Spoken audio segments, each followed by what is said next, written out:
Assalomu alaykum qadrli tomoshabinlar. Korrupsiya har qanday jamiyatni, har qanday tashkilot va tizimni ich-ichidan yemiradigan illat sanaladi. Shu boisdan ham bugungi kunda yurtimizda korrupsiyaga qarshi kurashish uchun bir qator ishlar amalga oshirib kelinmoqda. Xususan, mahalla tizimida ham korrupsiyaga qarshi kurashish uchun amaliy chora-tadbirlar ko'rilyapti va bu o'zining ijobiy natijasini ham berib kelyapti. Biz ayni vaqtda mahalla tizimida korrupsiyaga qarshi kurashish uchun olib borilayotgan ishlarga batafsil to'xtalamiz. Xo'sh, fuqarolar manfaatlarini himoya qiladigan, ularni har tomonlama qo'llab-quvvatlaydigan tizimda bu borada qanday samarali ishlar olib borilyapti? Buni o'zingiz ko'rib guvoh bo'lasiz.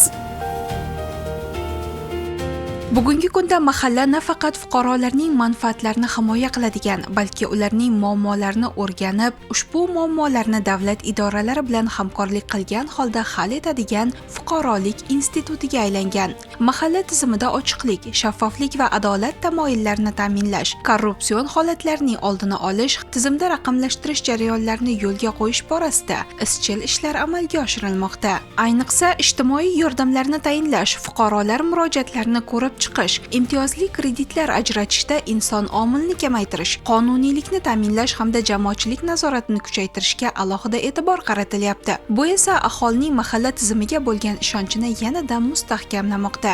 Jizzax shahridagi Jizzaxlik mahallasida ham shaffoflikni ta'minlash, fuqarolarga sifatli xizmat ko'rsatish va korrupsiyaning oldini olish bo'yicha tizimli ishlar yo'lga qo'yilgan.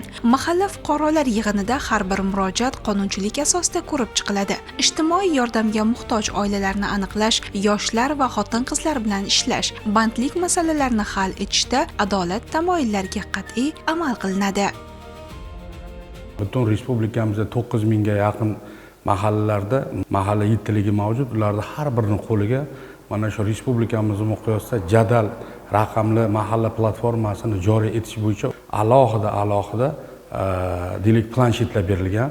Bu planshet bilan mana shu O'zbekistondagi har bir mahallani xaritalari, ulardagi hisob-kitoblar, aholini kirimi, tug'ilishi, deylik biror bir hududga ko'chib ketishi, deylik migratsiyaga ketishi, ish bilan ta'minlanishi va ish bilan band bo'lmagan fuqarolarda hammasini jamlamasi mana shu mahalla raqamli platformasiga bugungi kunda kirib boryapti. Albatta bu birdan bo'ladigan jarayon emas. Muhtaram prezidentimiz joriy yil 24-iyun kuni 116-sonli farmonda joriy etdilar. Albatta bu yerda o'sha mahalla tizimini samarali boshqarish asosiy maqsad qilingan va unda asosiy bo'g'inida o'sha mahalla platformasiga kiritish borasida ham alohida fikrlar qayd etilgan.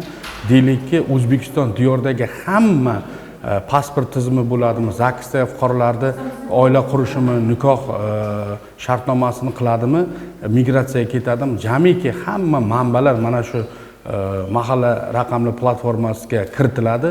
Bu esa korrupsion jarayonda oldini oladi. Fuqarolarning sarson bo'lishini oldini oladi.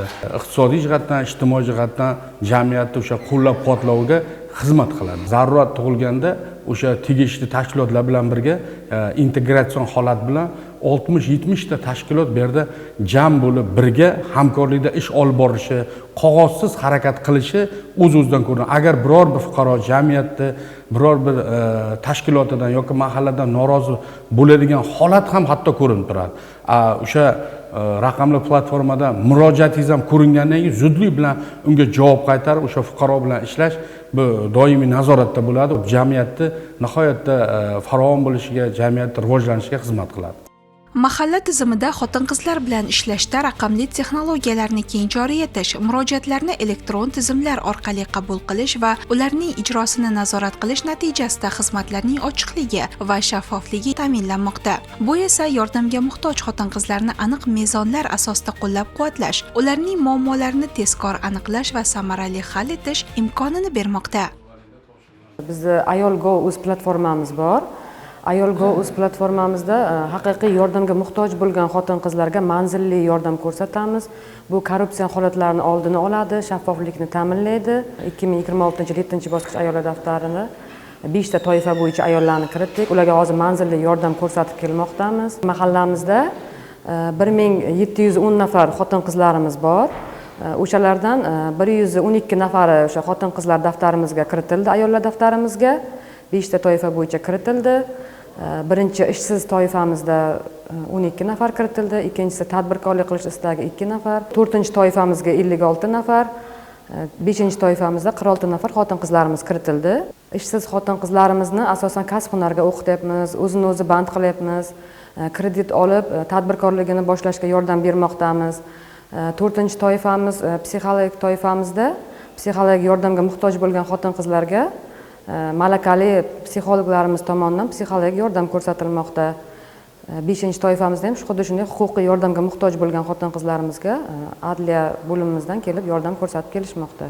Tadbirkorligini endi boshlamoqchi bo'lgan o'sha ishsiz xotin-qizlarimizga imtiyozli kreditlar bilan ta'minlab, ularni har xil yo'nalish bo'yicha o'zlarini qiziqqan sohalari bo'yicha tikuvchilikmi, masalan, sartaroshlik, pazandachilik, issiqxonalar tashkil qilishiga kreditlar chiqarib bermoqdamiz. Bu hamma jarayon shu platformada o'sha o'z aksini topadi. Haqiqatan bu korrupsion holatlarni oldini oladi. Bizga shu Ayolgo o'z platformamiz ham juda qulaylik yaratilgan. Bu borada ishlarimiz ancha yengillashib, xalqimizga shu odil xizmat qilishimizga yordam bermoqda.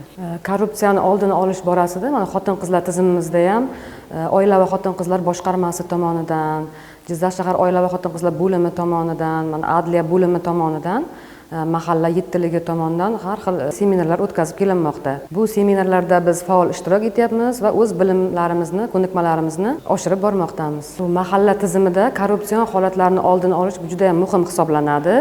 Chunki biz o'sha fuqarolar bilan to'g'ridan-to'g'ri ish olib boramiz. Fuqarolarga ishonchli xizmat ko'rsatish bizning asosiy vazifamiz hisoblanadi.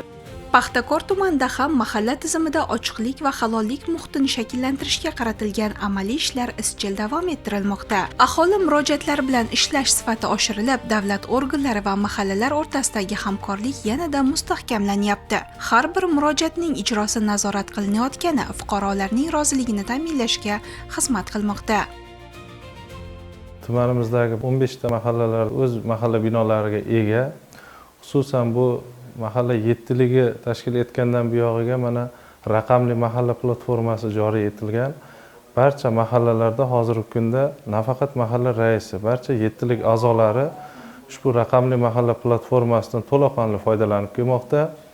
Bu platformani yaratilishi, bu aholi bazalarining raqamli holatga keltirilishi bu nafaqat bizning mahalla yettiligining balki barcha tashkilot, barcha idoralarning, qolaversa mana fuqarolarimizga xizmat ko'rsatishda qulayliklar yaratilib, ma'lumotlar olishda, ma'lumotlar almashinuvida o'ziga yarasha bir yengilliklar bo'lib kelmoqda. Albatta bu o'z o'rnida korrupsion holatlarni oldini olishga xizmat qiladi.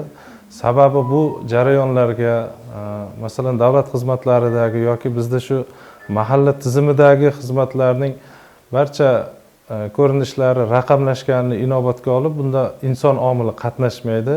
O'z navbatida inson omili qatnashmagandan keyin korrupsion holatlarni kamayishiga erishilmoqda. Tumanimiz rahbariyati bilan, qolaversa huquqni muhofaza qiluvchi organlar rahbarlari bilan muntazam tumandagi tashkilot rahbarlari, mahalla yettilik a'zolariga doimiy ravishda korrupsion holatlarni oldini olish, ularga aralashmaslik, unday holatlar bo'lganda shu tezkorlik bilan xabar berish yo'l yo'riqlari bo'yicha seminarlar, tushuntirishlar olib borilmoqda. Men o'ylaymanki, mahalla tizimida, Paxtakor tumanida bunday holatlar sodir bo'lmaydi. Bunday holatlar bo'lmasligi uchun qo'limizdan kelgancha barcha ijobiy ishlarni amalga oshirmoqdamiz. Paxtakor tumanining Olmazor mahallasida mahalla yettiligi faoliyati samarali yo'lga qo'yilgan. Mahalla raisi, hokim yordamchisi, yoshlar yetakchisi, xotin-qizlar faoli, profilaktika inspektori, ijtimoiy xodim va soliq inspektori o'zaro hamkorlikda fuqarolar muammolarini o'rganib, ularni tezkor hal etish ustida ish olib bormoqda. Paxtakor tumani Olmazor mahallasida hozirgi kunda 6327 ta aholimiz bor. 1413 ta xonadon, 1600 ta oila istiqomat qilyapti. Hozirgi kunda bizning mahallamizda raqamlashtirish yo'nalishida juda ham yaxshi ishlar olib borilgan.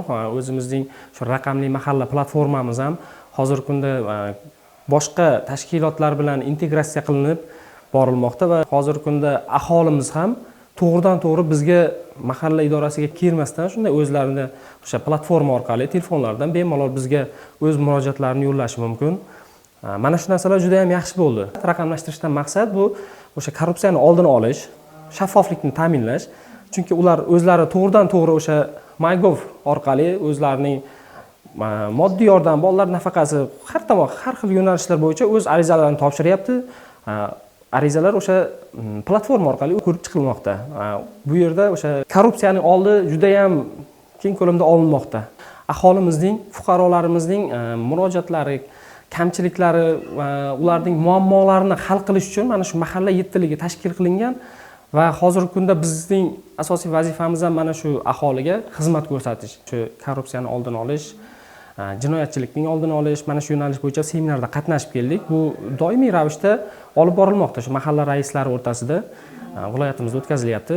Seminardan olgan bilimlarimizni, tushunchalarimizni kelib turib mana shu aholimizga o'sha Telegram tarmog'i orqali ochilgan mahallamizning o'zimizning guruhimizda har shanba kuni 2 hafta oyning 2-shanbasida shu mahallamizning murojaatlari bilan ishlaymiz. O'sha kunlari biz o'sha targ'ibot ishlarini mana shu korrupsiya bo'yicha hamma o'zimizda o'sha o'rgangan bilimlarimizni aholiga yetkazib kelyapmiz kungacha. Qayd etish kerakki, mahallada barcha xizmatlar ochiqlik va qonuniylik tamoyillari asosida tashkil etilib, fuqarolarning murojaatlari o'z vaqtida ko'rib chiqilyapti. Aholi bilan doimiy uchrashuvlar, sayyor qabullar va tushuntirish ishlarining olib borilishi natijasida mahallada ijtimoiy muhit yanada yaxshilanyapti.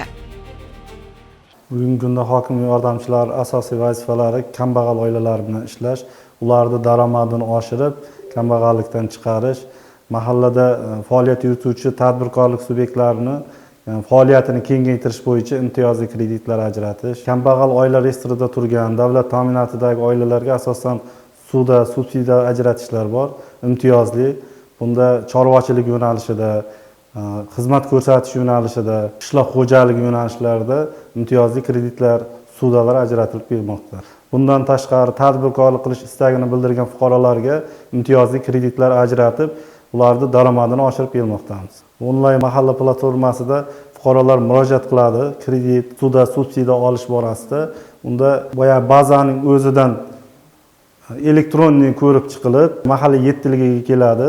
Mahalla yettiligi tavsiyasi asosida u xizmatlar biriktirilib, yordam beriladi. Hokim yordamchilarining orasida korrupsiyani oldini olish juda muhim hisoblanadi. Bunda tuman bandga ko'maklashish bo'limi tomonidan asosan o'quv seminarlari bo'lib o'tadi. Tuman prokuraturasi, ichki ishlar, hokimiyat hamkorligida har haftada, chorakda yig'ilishlarda muntazam ta'kidlab boriladi. Bu o'rgangan bilimlarimizni, olgan ma'lumotlarimizni mahalla orasida, ijtimoiy tarmoqlarda fuqarolarga kengroq yetkazib berishga harakat qilyapmiz. Mahalla tizimini yanada takomillashtirish, unda shaffoflikni ta'minlash va korrupsiyaga qarshi murosasiz muhitni shakllantirish bugungi islohotlarning muhim yo'nalishidir. O'zbekiston mahallalar uyushmasi Jizzax viloyat boshqarmasi tomonidan amalga oshirilayotgan ishlar mahalla tizimining xalq manfaatlariga xizmat qilayotganini yaqqol namoyon etmoqda. Bu esa ochiqlik, halollik va fuqarolar bilan doimiy muloqot qilish hamda mahalla institutining nufuzini oshirishga xizmat qilmoqda.